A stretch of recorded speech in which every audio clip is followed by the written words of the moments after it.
This week, Housing Wars. With the race for Canada's House of Commons nearing the finish, I speak with Vancouver candidates for the Green Party, Liberal Party, and the People's Party of Canada to explore their solutions to the housing crisis.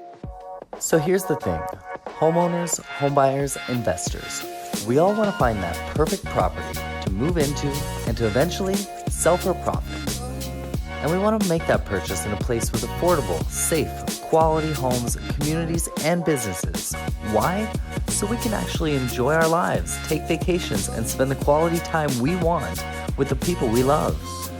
How do we do all this without risking a fortune and running ourselves ragged? That's the big question, and this show is dedicated to the answer. Hi everyone, I'm Realtor Josh Kepke, and welcome to Vancouver Real Estate. Today, we're here with Green Party candidate for Vancouver Centre, Jesse Brown. Hello. Thanks so much for having me at the 1459 Barclay, which is also known as... It's the Diamond Center for Living, and it's a heritage home that we're in, formerly known as the Weeks House, I guess still on the Heritage Registry as the Weeks House.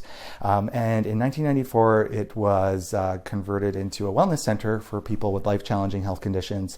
I'm the executive director of the Vancouver Friends for Life Society, which is the not-for-profit which operates out of the center. Right. And it's called the Diamond Center for Living because the Diamond family put up a lot of the funds to restore this home and make it a place where people can go get help. Awesome. Well, I gotta say, it's a beautiful building, and I'm really thrilled to be here. It's much nicer and more cozy than some of the other campaign offices, so cool to be in a heritage building. Yeah, and just on that note, so the Vancouver Friends for Life Society, we rent out, well, I'm on leave, so they rent out space to different not-for-profits and different campaigns, including, Community, Pacific AIDS Network, Dr. Hetty Fry campaign, and my campaign now. So it's a great way to support the center and support the local community rather than just, a landlord or an owner of a retail space on Robson or Denman. Yeah, and I don't bring that up to draw on some of this controversy. Oh, yeah. In the media. If you want to call it that even. Yeah, it was just some mud being... someone slinging some mud. Yeah. It's a great building, though, and a beautiful spot, and privileged to be here. And you're the executive director for the Friends for Life, right? Yes, on leave right now. Yeah, for Friends. So look it up, vancouverfriendsforlife.ca. If you know anybody who's having a challenging time with HIV, cancer, Hep C, or anything really, and they live in the area, they can come here with a doctor's referral and get pretty much extended benefits for free if they need it. Fantastic. And so what brought you to run in this election? Let's just start with your story. I'm sure you've got an elevator pitch ready. Yeah, well, I'm really someone who is aware of the climate emergency that we're in right now. And I've always cared about the environment. I'm so lucky that I have a supportive partner and I'm in charge here. I have a flexible schedule. So I thought, you know what, I want to get politically involved. And that wasn't necessarily being the candidate. It was saying, okay, I want to really help get a Green elected. But then 2 days later, I saw there was a nomination email from the Green Party. I've been a member since 2015, saying, hey, we're actually looking for a candidate in this riding. So I sheepishly put up my hand and said, oh, hey, what about me? But I was ready to step aside if they had Adrian Carr or like a star candidate come. But, I felt like when I went to the meeting, I was the most articulate communicator. And given my experience working in not-for-profit and fundraising and campaigns, I was selected, and here I am as the candidate, which is kind of a crazy experience and one that I recommend anybody if you're interested in politics. So really put yourself forward because it's really rewarding. Congratulations on securing that. Can I ask who star candidate? You said Adrian Carr. Is that someone you would have liked to see run? Well, I mean, again, it's about electability. So there's so much. Hey, it's name recognition is really important, and I think that would have been very entertaining for many in the community to see a Pete Fry, Hetty Fry matchup. Yeah, Pete Fry is Hetty Fry's son. He's actually. Right? I don't think he's ever said like which federal party he supports. I mean, I can imagine why, but he's definitely a Green city councillor. Fantastic.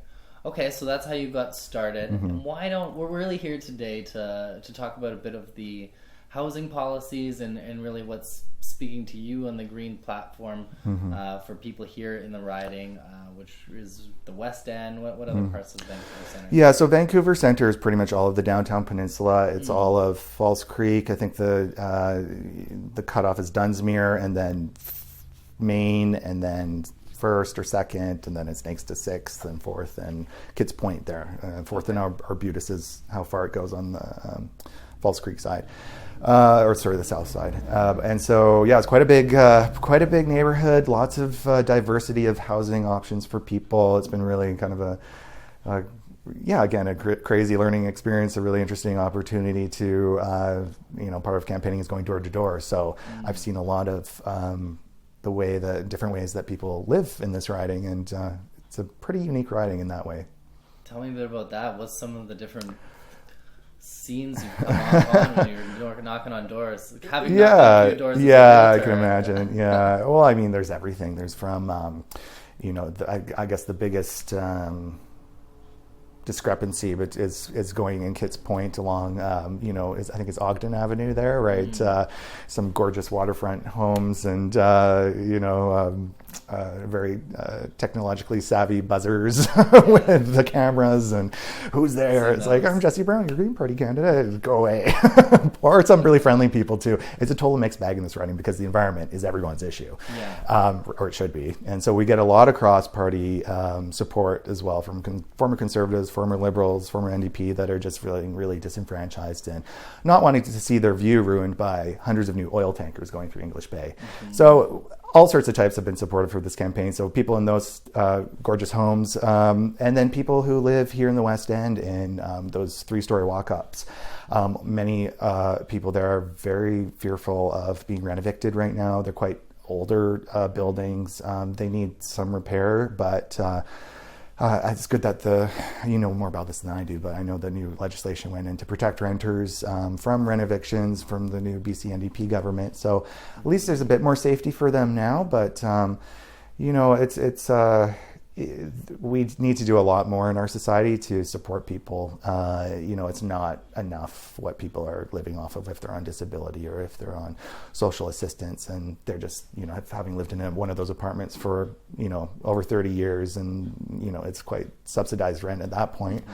But if they were to be kicked out of their home, where would they go? So I hear that a lot of fear on the doorstep here in the West End. And then everything in between, there's some really unique co-op housing on Falls Creek, gorgeous townhomes that I don't know exactly you would know more again as the leasehold versus co-op, or if there's combinations of both. But for a lot of people that live in the leaseholds, they're just don't even know what's going on in the city. The lack of communication for them. Just a few years left on those leaseholds, so it's kind of up in the air. Yeah, some of them have a lot of expenses in the buildings, and they can't actually sell the properties that they're in for these reasons. There's that's a tough issue. One for maybe more on the municipal level, which I'm very interested in, even more than the federal. Myself. I can imagine. Tell me about the green housing platform. What's the green plan for housing? So I guess one of the major differences between the Greens and Liberals, I guess it feels like the competition in this riding, at least, is between the Greens and Liberals, is that we would scrap the new home buyer incentive that the federal government put in, just for the fact, not that we don't want to encourage home ownership or first-time home buyers, but nobody's taking it up. It's ridiculous. It just puts people more in debt. Yeah. What we want to do is bring cost of living down for people so that you can save up for a down payment on your own and not have to deal with insane borrowing schemes with the federal government. That said, we essentially cost of living down through abolishing tuition for young people, eliminating student debt up to $10,000. It's either, sorry, I sound dumb right now, but either up to or above. It's a lot, and it's an ambitious promise. A guaranteed livable income for all Canadians, so that people can, the people that are living in those walk-ups I mentioned can live in dignity without fear, by starting out in a place where, they have the basic needs, including rent and food, are covered. And this is possible. It just also means going after corporations that aren't paying their fair share, so raising corporate tax to 21%. It means going after offshore hidden wealth, and not much has happened on that since the Panama Papers were released. And it also means going after our biggest polluters. Right now, 90% of our biggest emitters in this country are exempt from the Liberals' carbon tax. So there's ways to raise revenue, to have these ambitious programs to make people be able to save money. We also want to invest in alternative housing. So make sure that we support more co-ops being built.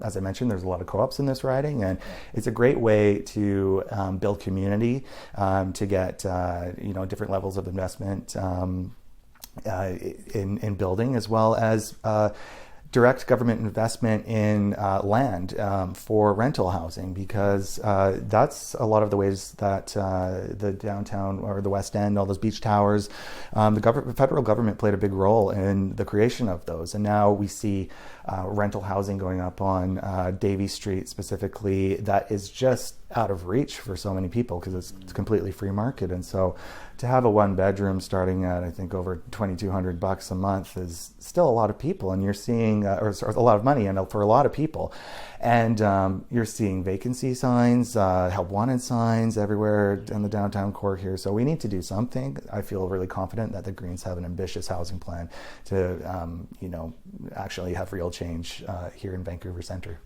Very interesting. So a couple things I'll touch on the housing part. I'm with you on the first-time homebuyers incentive. The BC Real Estate Association put out a graph, and they had crunched some numbers just to show how little the take-up was on this program. Yeah. And it'll show you that other parts of... No, I don't even think it was any other part of BC. It was really... BC just isn't able to access that program. Other parts of the country, it is being accessed somewhat. Yeah, overall, a bit of a not the most effective. Similar to what did the BC Liberals put out before they left office? They had their gifting 5%, and then for a down payment, which then it was sort of an interest-free loan that you'd have to pay back in full within 5 years. So, some interesting experiments in policy, but that have not really been fruitful. I think that's why the Liberals are talking about let's extend it and really lift up the threshold on that. But again, you've got to make a ton of money to be able to have that that equation work in your favor. So a lot of what I'm hearing from some of the other parties seems to be let's make it easier for people to access more money to be able to get a foot in the door on the housing market, and then we'll just hope that that first foot on the ladder will help you up. It gives you a leg up, but not really doing much to increase the affordability. When I hear you talking about universal income, that's actually quite a popular concept with a lot of different other municipalities. I've heard, like the mayor of Oakland's a fan of that. And well, it just makes sense. We're coming to a place in our society where we're a very wealthy society, we're a very educated society, and we're seeing the automation of work, which means less income tax coming in for our government, and a lack of jobs for people. There's only so many good paying jobs out there. And so just to make people... It would essentially eliminate poverty too. So we save a ton of money on these expensive social systems that we have that entrench poverty in a way, because you can only make a certain amount of money to get by. And if you try and make some more on your own, then you're dinged, or So this starts everyone off, regardless of your intergenerational wealth or income. We all start at the same level, and then we can grow from there. And it's possible to do it. It just takes the political will to get there. Okay. Now here's one that I always find interesting when people bring up, and I'm reticent to even mention it because I have to be a bit humble as a realtor. When we talk about building co-ops, first thing I think about in co-ops is tons of restrictions if you want to buy into a co-op. 19 plus, no rentals. You've got a board that you've got to get approved by to become part of the co-op. I recently put some people in one. Oh, did you? Okay. And their son is going to live in it while he goes to UBC. We got past the board, and then at the last minute, the deal almost died because of the share certificate structure. Wow. But you also have to have that 35% down in a co-op where it's harder to finance. So, I mean, do you have any further knowledge? Honestly, no. You're the expert. It's nice to say co-ops are going to be the solution, but Well, I go, yeah. how? You gotta have all that money down still. Yeah. Well, I mean, again, I'm not pretending or to be a No, housing that's okay. expert. You're not a real estate But I know that expert. is in the Green Party platform to look at that. And now we have a very green city council as well. So, to have a green member of parliament for Vancouver Centre working with the Green City Council, I think would be a great opportunity to get some, at least look into the potential to make living here more affordable for people throughout diversity of ways. I think something else that's interesting would be micro units for students. You mentioned that there was a student that was looking at the co-op housing, and there's all this land on Granville Island that's federal land. Why not support students through dedicated student micro housing instead of having students take up good apartments that working people need? Ooh, you don't like that? Thought of living in a micro suite, though. You live in 1,000 square feet. I rent in 1,000 square feet. Yeah, but picture a third of that as you're living. Well, I mean, I think you're correct. You're correct. But if it's the right price, and if you're a student, if you're someone under a certain age, I'd rather have privacy than living in a quad with. So you just said something there that I'm going to stop you on, because listening to this podcast I listened to called Give Me Shelter, it's put out by in California.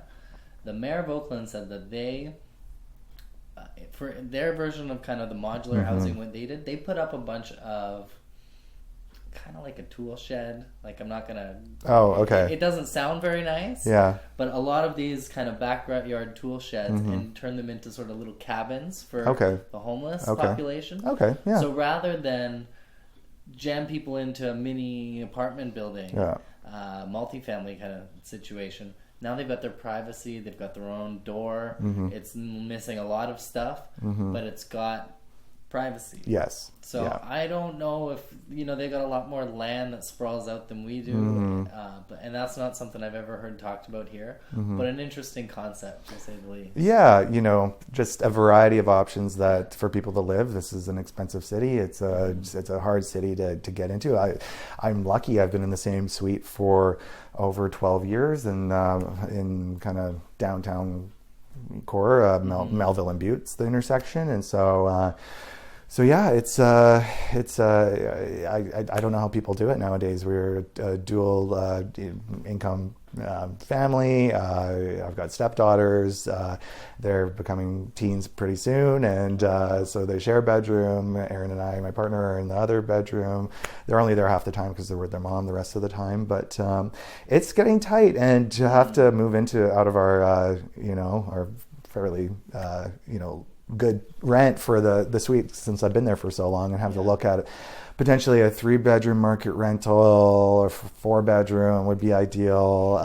Maybe I'll have to move and run for a member of parliament in Langley City or something like that one day. But we'd love to stay in Vancouver. I love the city. It's my home, and there's I'm not alone, and there's lots of us out there, working professionals in this, who can't make it work here, and we're finding companies in the film industry and the health sciences, and good jobs they're having a hard time attracting people to the city to work in those jobs because of the housing, the cost of housing here. People can go to a different city and save up more money that way. Yeah. Do you know what I think? Maybe some of the challenges in your specific riding is that, as you said, you're the kind of heart of Vancouver is where it's Vancouver Centre. It is, yeah.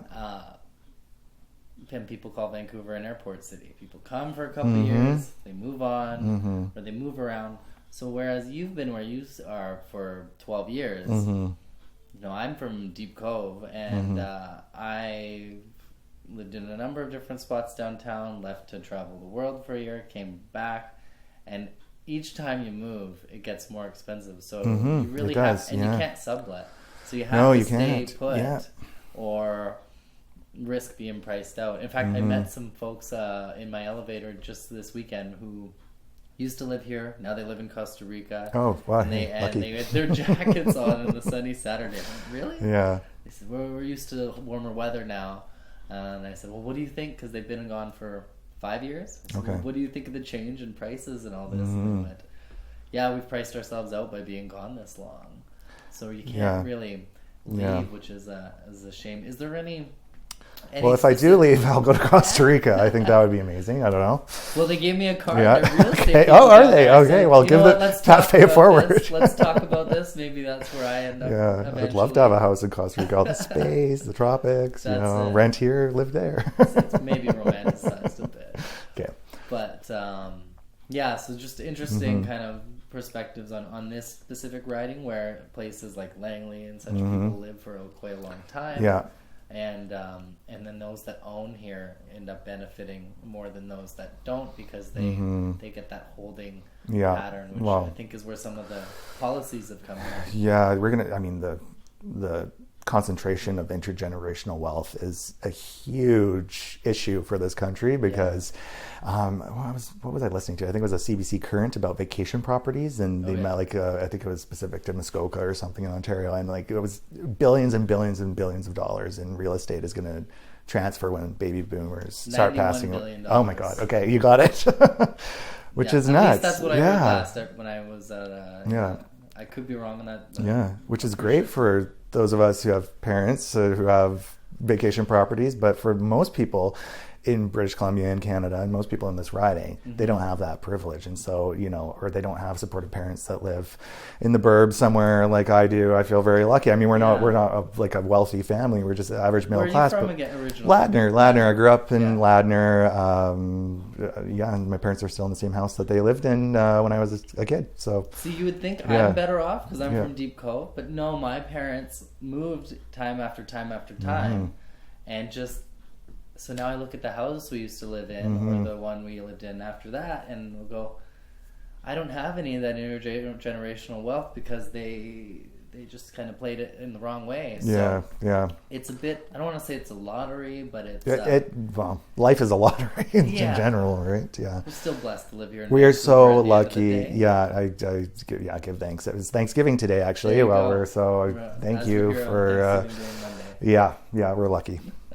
So let's, not to keep you too much longer, but any other points of your specific experience in your first campaign? It is. Running as the Green Party candidate in a riding that's been dominated by a Liberal for, what's it, 9 terms now, or nine years? It's 26 years. I don't know the exact amount of terms, but that's a long time for anybody. And so it's a challenge. It's a challenge, but I think we're feeling a lot of wind of change here. And why is it time for a change? Well, we need real action on the climate crisis, and that's why I'm doing this. As a stepdad, as someone who's aware, who reads. I mean, we all know this is happening. We all know we need a real plan to get there. The Liberals don't have a plan to get there. Their plan is complete hypocrisy. You can't declare a climate emergency, a vote that he wasn't even at, and then the next day spend billions of dollars on an oil pipeline expansion project and hundreds of new oil tankers going through English Bay. So I'm a local here. I care about English Bay. I want to protect it, and that's why I initially started to step up. And ever since the climate march too, I wasn't delusional. It's a very hard thing to go up against a veteran like Hetty Fry, and she's done a lot for the community, and she's got diva status in the community, and rightfully so. She's been in the past an excellent MP, but we need real representation here from somebody who is living in a rental apartment, who is working every day on the ground, helping people and working with people and listening to people.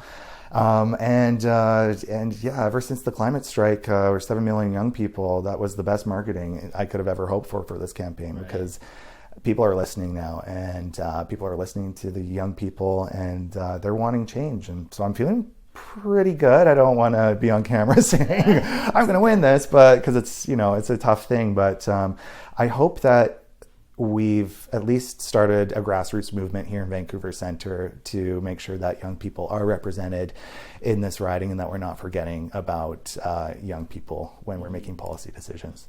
Absolutely. Well, thank you so much for taking the time. Thank you. Yeah, I really appreciate it. Thank you. I think we'll just leave it off at that. Okay, great.